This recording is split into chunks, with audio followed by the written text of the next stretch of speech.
Good morning. City crews continue to plow and apply salt sand mix to the city's approximately 1,500 lane miles of snow routes. Crews are operating day and night on 12-hour shifts. City crews began preparing for the last storm last week by applying pre-treatment to its snow routes, giving particular attention to intersections, elevated roadways, hills, and curves. We experienced some freezing rain and icing Saturday with very light snowfall going into Sunday morning. Crews applied salt sand mix and did not plow because the snow accumulations were too light for plowing to be effective. As we started getting into Sunday, accumulations were increasing, so crews began plowing and applying mix through the Sunday hours, and we were actually seeing some progress being made on street conditions early Sunday evening. The snowfall came later than was forecasted. We experienced some significant snowfall accumulations between 9 p.m. and 11:30 p.m. last night. Due to the lateness and amount of the snow accumulations and also the extremely low temperatures at that time, we started to see snowpack undo some of the progress that we had made on Sunday. What we're doing right now is we're continuing to apply a mix and to plow, and we'll do that and we'll be doing that until about midnight, when we'll make a decision on whether to continue to plow or only apply salt sand mix. If we should decide to do the later, tomorrow the public will see some of the trucks on their routes with their plows up. What we're seeing today is we expect to have better conditions on the evening commute than we had this morning, and that's will be due primarily to traffic, sunlight, and the salt sand mix that has already being applied will start breaking up some of that snow and ice pack that we're seeing on the roads. What we expect later into the week is continued progress as we get a little bit warmer temperatures and we continue to have the traffic break up the snow ice mix that's on the roads. Overnight, as we see these extreme low temperatures continue, particularly overnight, there could be some refreezing, and so we urge motorists to exercise caution, particularly tomorrow morning. Any questions? I know there's been talk about the effectiveness of salt in the cold temperatures. Is it going to be effective at this point in time? Is it, I guess, warm enough for it to work? The salt, the sodium chloride, and the calcium chloride become much less effective as you get to the extreme low temperatures that we're having. We're applying it together with the sand so that when the temperatures or the sunlight are present, that they can do what they're supposed to do. But also the salt and sand mix combined with traffic does help in breaking up the snowpack, but you got to have the traffic over it. How is your supply doing now? Well, we've been applying a lot of salt sand mix, so now we're down to about 2,000 tons again, but we are expecting to receive some shipments through the week. This is about what we would expect for this kind of an event. And comparing this event to the one we had a few weeks ago, have you used the same amount, more or less, than you did then? Because I know then you just put it down for a few days because of the temperatures.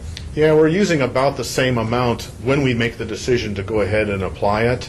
The difference is that we made that decision later in the event because the thickness of the snow accumulation, we were really concerned about refreezing and making things worse.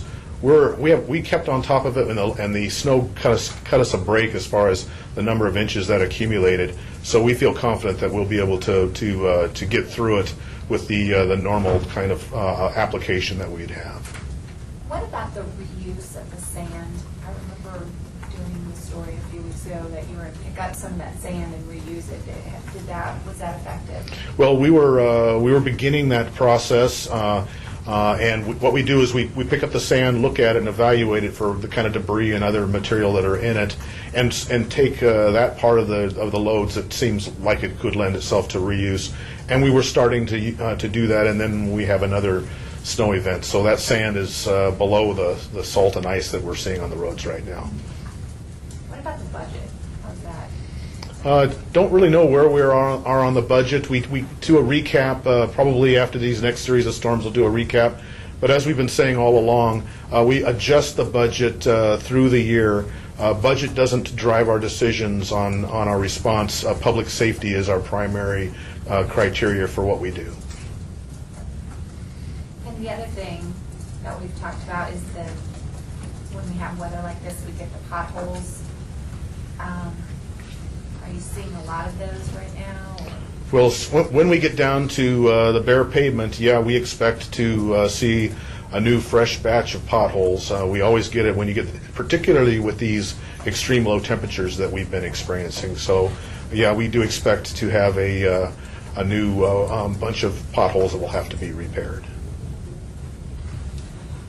Going back to comparing this storm with last storm, you talked about it. I know over the weekend, first day you used 2,000. It sounds like you used another 2,000 tons of salt now. I know you're using it earlier than you did last time, but how much did you use in that first 24 hours, 48 hours last time? Not very much. When we made the decision to use it, we used about the same amount. We made the decision earlier this time than last time because that's controlled by how thick the snowpack is. If the snowpack is too thick and you apply salt, what will happen is you'll burn through just a little ways through the snowpack and then it refreezes, and it's worse than if you hadn't applied the salt. It becomes a slicker surface than to drive on than before. So what we do is we look at how much how thick that snowpack is to drive our decision on when to apply that first load of salt and sand. And so the amount that we use is about the same. It's about 1,500 tons, per application, and we lay it down at about the same sort of a rate. What you saw this time was us laying it down earlier because we had an opportunity with a thinner accumulation on the roads, and so that drove the decision to go ahead and apply it.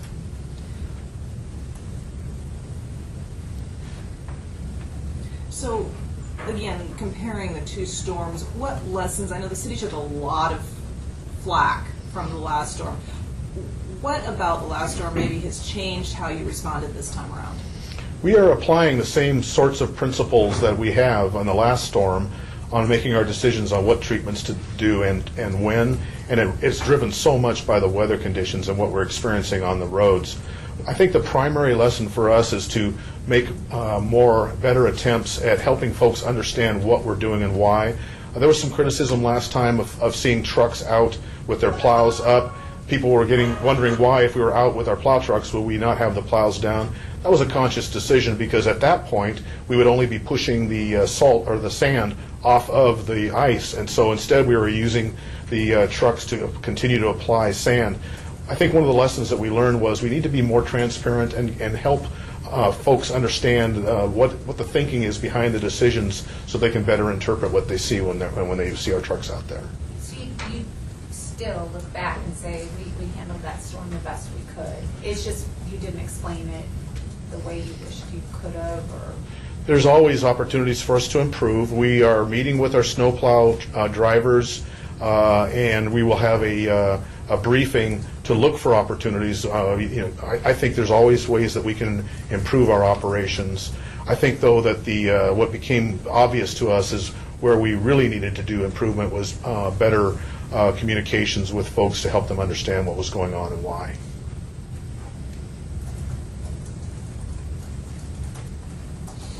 The roads this time, obviously a lot better than they were at this point in the last storm. Kind of detail, what are the factors that are different that have kind of helped them be better this time around? Well, what is similar is that we had snowfall.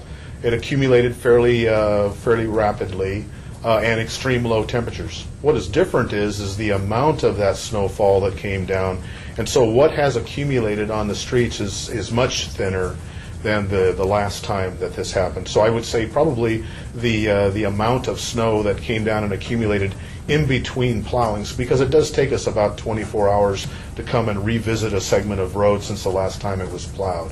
So that really helped in the amount that came down. The duration too. We expect that these low temperatures, we'll see some warmer temperatures earlier, and so we're going to see, I believe, some significant improvements on road conditions fairly early. The last event, it stretched on for a very long period of time with those extreme low temperatures and no warming temperatures in the time. So it's so weather driven, so weather dependent.